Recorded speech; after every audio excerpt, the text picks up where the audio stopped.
सूरतगढ़ से चले हैं कि हमारी भाषा को है संवैधानिक दर्जा दो, अनुसूची 8 में जोड़ी जाए। क्योंकि इस बार राजस्थान और अगर सेंटर की बात करें तो डबल इंजन की सरकार है। अगर अब बात नहीं सुनी जाएगी तो कभी नहीं सुनी जाएगी। विश्व माइड भाषा दिवस होता है, उस दिन से हमने ये यात्रा है वो शुरू की थी। मोदी जी जब से पिछले 10 सालों से शासन में है, तब से लगातार कंटिन्यू 25 के 25 जो MP है वो राजस्थान से NDA सरकार के खाते में आ रहे हैं। नमस्कार, आप देख रहे हैं लीडिंग भारत और मैं हूं आपके साथ आस्था तिवारी। अगर बात की जाए तो भारत में अनेक भाषाओं का प्रयोग होता है। हर किसी की भाषा अपने में ही महत्वपूर्ण रखती है। अगर देखा जाए तो कुछ दिन पहले भी जो है भोजपुरी भाषा को लेकर के मुहिम चलाई गई थी, वो भी हमने आपको दिखाई थी। लेकिन एक बार फिर से जो है मुहिम जो है वो साफ तौर पर राजस्थान भाषा को लेकर के चल गई है। एक तरफ लोकसभा चुनाव नज़दीक है तो दूसरी तरफ इन भाषाओं को लेकर के जो लगातार अपनी मांगे लोग रख रहे हैं, वो भी कहीं ना कहीं एक महत्वपूर्ण बिंदु रखते हैं। अब ऐसे में आपको दिखाते हैं कि साइकिल से यात्रा करते हुए 21 फरवरी को चले थे और यहाँ पर साफ तौर पर राजस्थानी जल कल्याण संस्थान की तरफ से हैं रे सहयोग सु राजस्थानी भाषा री मानता सारू आपड़ी बात सूरतगढ़। क्या मतलब है इसका? इसका मतलब यही है, सबको पहले तो मेरा राम राम। और यही मतलब कि आज की मैं साइकिल यात्रा शुरू करी है 21 फरवरी की। सूरतगढ़ हूँ, मतलब सूरतगढ़ से हूँ दिल्ली ताई संसद भवन, मतलब सूरतगढ़ से हम चले थे और दिल्ली तक आए पहुँचे हम तो। और साइकिल यात्रा की है राजस्थानी भाषा के लिए। राजस्थानी भाषा के लिए? हाँ जी। क्यों ऐसा लगता है कि राजस्थानी भाषा का को जो है उस तरह से नहीं इस्तेमाल किया जा रहा है? हमारा जो इतना बड़ा क्षेत्र है, भारत का सबसे बड़ा अगर क्षेत्र है, राज्य है तो वो है राजस्थान। लेकिन ये एक अभी तक की विडंबना है कि हमारा जो स्टेट है जो उसको अभी तक है वो भाषा के आधार पर है मान्यता नहीं मिली है। हमारे राजस्थानी भाषा इतने बड़ी भाषा है कि उसको न तो अभी तक राजभाषा का दर्जा है और न ही संवैधानिक दर्जा है। तो हम यही मांग लेकर दिल्ली से चले थे, सूरतगढ़ से चले हैं कि हमारी भाषा को है संवैधानिक दर्जा दो, अनुसूची 8 में जोड़ी जाए। अच्छा, मतलब आप चाह रहे हैं कि संवैधानिक दर्जा दिया जाना चाहिए राजस्थानी भाषा? बिल्कुल बिल्कुल। अच्छा, तो कब से आप लोग चले हैं साइकिल से? हाँ, 21 फरवरी को विश्व माइड भाषा दिवस होता है, उस दिन से हमने ये यात्रा है वो शुरू की थी। तो क्या कुछ अभी तक का प्लान है? कहाँ पे जाना है? किसके सामने ज्ञापन रखना है?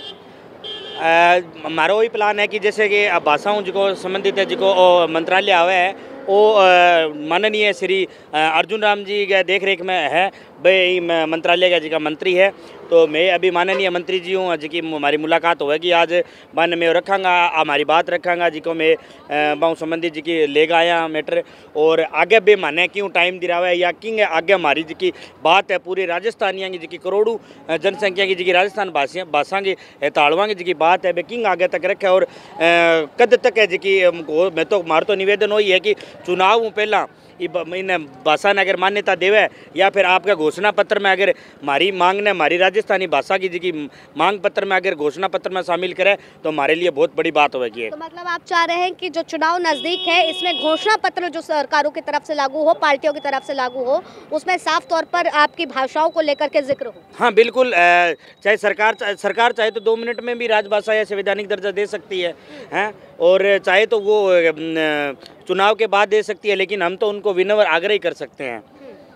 आप केवल अभी लग रहा है कि आग्रह ही कर सकते हो? हाँ, हमने इनके लिए अलग अलग तरीके से प्रयास किए हैं और ये एक अनोखा तरीके से प्रयास है हुआ। 10 दिन से हम दिल्ली में पहुँचे हैं साइकिल से और लगभग हम 60-70 किलोमीटर डेली चल कर आए हैं। तो पहले जब रोड मैप बना के गए तब भी मंत्री जी ने हमें यही बोला था कि आप आओ, आपकी बात है वो पूरी तवज्जो दी जाएगी। और अभी भी शाम को जैसे ही उन्होंने समय दिया है तो देखते हैं वो क्या बोलते हैं, क्या हमारी बात को किस तरीके से वो तो सुनते हैं। क्या लग रहा है कि जो वर्तमान में सरकार है वो आपकी मांगों को सुनेगी? देखो, हमें बहुत बड़ी खुशी है और हम इस बात को अच्छे से मानते हैं और हमारा जो दिल है वो यही कहता है कि हमारी बात सुनी जाए। क्योंकि इस बार राजस्थान और अगर सेंटर की बात करें तो डबल इंजन की सरकार है। अगर अब बात नहीं सुनी जाएगी तो कभी नहीं सुनी जाएगी। इसलिए सरकारों से हमारा यही है कि हमारी मांग है वो सुनी जाए और इसको है वो सभी राजस्थानियों को देखते हुए इसको लागू भी की जाए। लोकसभा चुनाव भी नज़दीक आ रहे हैं, क्या लग रहा है कि इन सारे मुद्दों का प्रभाव पड़ेगा? बिल्कुल प्रभाव पड़ना चाहिए, क्योंकि हमारे राजस्थान में 25 एमएलए है, वो एमपी है, वो चुनकर आते हैं, तो एक अहम रोल रहता है राजस्थान का हमेशा से। और मोदी जी जब से पिछले 10 सालों से शासन में है, तब से लगातार कंटिन्यू 25 के 25 जो एमपी है वो राजस्थान से एनडीए सरकार के खाते में आ रहे हैं। तो इस बार हम पूरे राजस्थान वासियों की ओर से, जो राजस्थानी भाषा के ताड़ू हैं, उनकी ओर से यही आग्रह है कि पूरी की पूरी हमारी जो हम एक तरीके का हम ये मान सकते हैं कि हमारे लिए अगर कोई ये भाषा लागू होती है तो हमारे लिए इससे बड़ा और कोई गिफ्ट नहीं होगा। सरकार सुनेगी, हमें हमारा दिल कहता है सुनेगी। क्या लग रहा है, ये तो बात हो गई राजस्थान की भाषा को लेकर के। मैं आपसे लोकसभा चुनाव से भी रिलेटेड कुछ चीज़ें जानना चाहूँगी। क्या लग रहा है कि भाजपा वापस सत्ता में आएगी, और आएगी तो क्या वाकई 400 पार का जो नारा है वो पार होगा?